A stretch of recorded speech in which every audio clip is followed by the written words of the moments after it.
Samantala, tuluyan ng idineklarang nuisance candidate upang pagulo lang sa halalan ang 117 na senatorial aspirant na hindi kasama sa naunang listahan ng COMELEC bilang lehitimong kandidato sa 2025 midterm elections. Si Margot Gonzalez magbabalita. Sa naunang listahan ng COMELEC, 66 lang ang pasok bilang lehitimong kandidato mula sa 183 na naghain ng kandidatura sa pagkasenador, kasama na rito ang KOJC spiritual leader na si Pastor Apollo C. Kibuloy.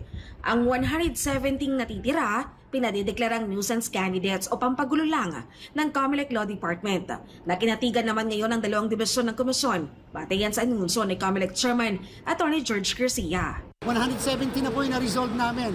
Katulad na ipinangako namin bago matapos ang November 17, sa national position, i-resolve namin ang lahat ng mga nuisance candidates at least sa national.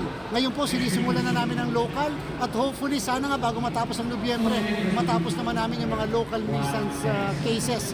Ang 170 na ito, maaari pang umapela sa COMELEC Bank para mabaliktad pa ang desisyon ng dalawang dibisyon. Ayon kay Garcia, mayroon ng 6 na naghain ng apela.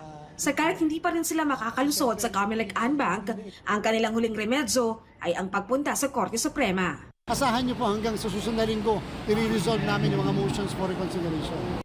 Samantala, inihayag naman ng COMELEC na hindi nila palalawigan pa ang deadline para sa pagpaparehistro ng mga social media account at social media pages na gagamitin ng mga aspirante sa pangangampanya.